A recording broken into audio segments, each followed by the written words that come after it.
Kaya pala masama ang aking kutob nung ako'y sinundo ni naman Tukatukman. Napunta na pala sa masamang kamay ang brilyanteng iyong pinangangalagaan. Isang palilin lang ang ginawa laban sa amin. Poltre, Ada. Poltre sa inyong lahat. Ikinalulungkot ko na nabigo ko kayo. Maging ako man, Hara. Bataluman.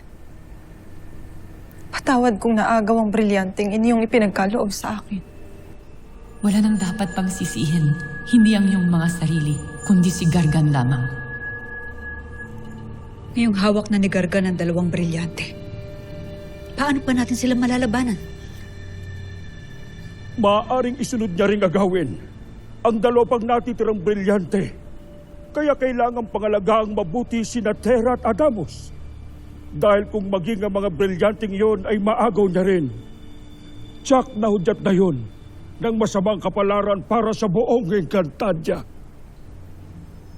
Handa ako magbantay sa ating mga tagapangalaga sa anumang sandali. At maging ako man at ang buong hukbo ng Sapiro. Handa namin ialay ang aming buhay, matiyak lamang na hindi na muli pang maaagaw ang mga brilyante ng itim na bathala. Ngunit nasan sina Alena at Amihan? Naipagbigay alam na ba sa kanila mga nagaganap na ito? Hindi na natin sila mahihintay pa. Kailangan lumisan na agad ni Terra, Dea, Flamara at Adamus upang hanapin at kunin ang dagdag nilang kapangyarihan. Ang mga sinauna, ngunit maiilap na makapangyarihang mga Pashnea na kumakatawan rin sa 4 na elemento. Mga sinaunang Pashnea? Paano ito mangyayari, Bataluman? Ang bawat isa sa inyo ay may katumbas na makapangyarihan ring Pashnea na taglay ang lakas at simbolo ng mga brilyante at elemento.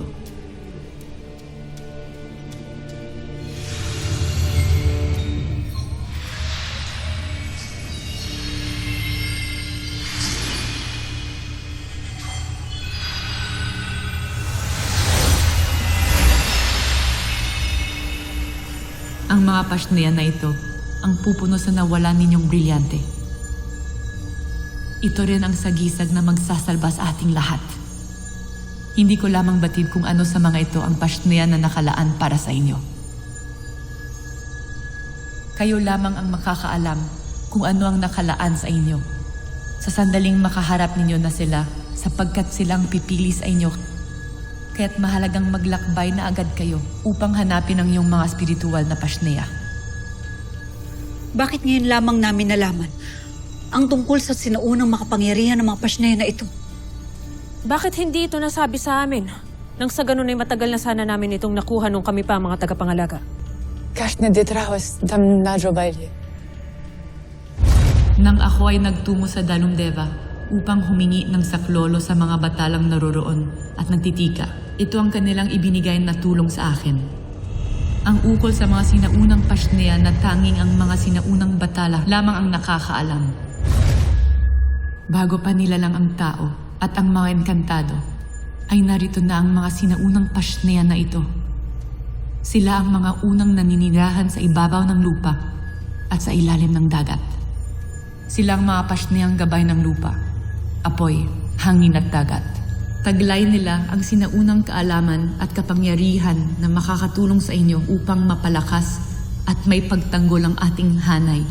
Kaya huwag na kayong mag-agsaya ng panahon. Hanapin ninyo ngayon rin ang inyong mga Pashneang gabay na ito.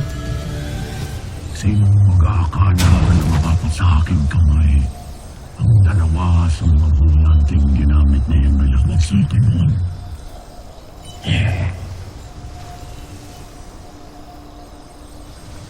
Tama ba ang aking nakikita, Panginoon? Hawak mo na ang brilyante ng hangin at apoy. Hindi ka nililinlang ng iyong mga mata sa